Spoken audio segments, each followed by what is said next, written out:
സുഭാഷിതങ്ങളുടെ പുസ്തകം 8-ാം അധ്യായം 19-ാം വാക്യം.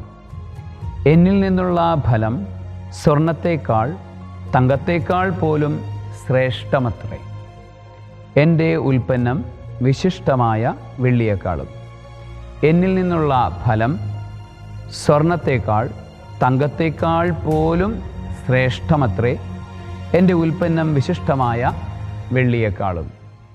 സുഭാഷിതം പറയുന്നത് ജ്ഞാനത്തെക്കുറിച്ചാണ്, ദൈവത്തിൻ്റെ വചനത്തെക്കുറിച്ചാണ്. ദൈവവചനത്തിൻ്റെ ഫലം ശ്രേഷ്ഠമാണ്. ശ്രേഷ്ഠമല്ലാത്തതൊന്നും ദൈവവചനം പുറപ്പെടുവിക്കില്ല, ദൈവവചനം ഉൽപ്പാദിപ്പിക്കില്ല. ശ്രേഷ്ഠമായത് മാത്രമേ ദൈവവചനം നമുക്ക് നൽകുകയുള്ളൂ. ഒന്ന്. രണ്ടാമത്, ദൈവവചനം തരുന്നതെല്ലാം ശുദ്ധമായിരിക്കും. അശുദ്ധമായതൊന്നും ദൈവവചനം നമുക്ക് നൽകുകയില്ല.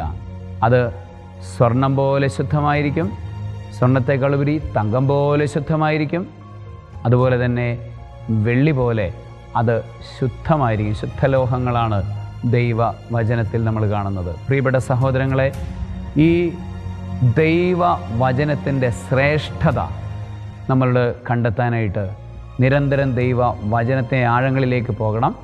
അതുപോലെ തന്നെ ദൈവവചനത്തിൻ്റെ ആ ശുദ്ധി കണ്ടെത്താൻ ദൈവവചനം നമ്മൾ നിരന്തരം നമ്മളുടെ ഹൃദയത്തിലേക്ക് ശേഖരിച്ചെടുക്കണം. നിങ്ങളുടെ ഹൃദയത്തിൽ ദൈവവചനം ശേഖരിച്ചു വെച്ചാൽ നിങ്ങളുടെ ഹൃദയം ശുദ്ധമായിരിക്കും.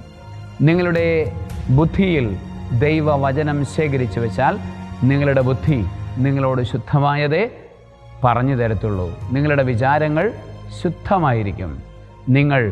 നിങ്ങളുടെ ശരീരം മുഴുവനും ദൈവവചനം ശേഖരിച്ചു വെച്ചാൽ നിങ്ങളുടെ ശരീരം മുഴുവനും ശുദ്ധമായിരിക്കും. നിങ്ങളുടെ കണ്ണുകളിലും നിങ്ങളുടെ കാതുകളിലും നിങ്ങളുടെ പഞ്ചേന്ദ്രിയങ്ങൾ മുഴുവനിലും ദൈവവചനം നിറച്ചു വെച്ചാൽ, അപ്രകാരം ദൈവവചനത്തിന് അഭിഷേകം നിങ്ങൾ സ്വീകരിച്ചാൽ, നിങ്ങളുടെ പഞ്ചേന്ദ്രിയങ്ങൾ ഉൾപ്പെടെ നിങ്ങളുടെ ശരീരം മുഴുവനും ശുദ്ധമായിരിക്കും. ശരീരത്തിൻ്റെ ഓരോ കോശത്തിലും ദൈവവചനം നിറച്ചു വെച്ചാൽ നിങ്ങളുടെ ശരീരത്തിൽ ഓരോ കോശവും ശുദ്ധമായിരിക്കും, അരോഗമായിരിക്കും. അതുപോലെ തന്നെ നിങ്ങളുടെ ചുറ്റുപാടുകൾ, അന്തരീക്ഷം മുഴുവനും ദൈവവചനം നിറച്ചു വെച്ചാൽ ദൈവവചനം കൊണ്ട് അന്തരീക്ഷം മുഴുവനും ശുദ്ധമാകും. ദൈവവചനം എന്താണ് ഈ ഭൂമിയിൽ ചെയ്യുന്നത് എന്നാണ് ഈ വചനത്തിൽ പറഞ്ഞു തരുന്നത്. പ്രിയപ്പെട്ട സഹോദരങ്ങളെ, ശ്രേഷ്ഠമായത് തേടുവാൻ, ഈ ലോകത്തിൻ്റേതല്ലാത്ത ശ്രേഷ്ഠമായത് മാത്രം തേടുവാൻ സർവശക്തനായ ദൈവം നമ്മളെ അനുഗ്രഹിക്കട്ടെ. സർവശക്തനായ ദൈവം പിതാവും പുത്രനും പരിശുദ്ധാത്മാവും നിങ്ങളെല്ലാവരെയും സമൃദ്ധമായി അനുഗ്രഹിക്കുമാറാകട്ടെ. ആമേൻ.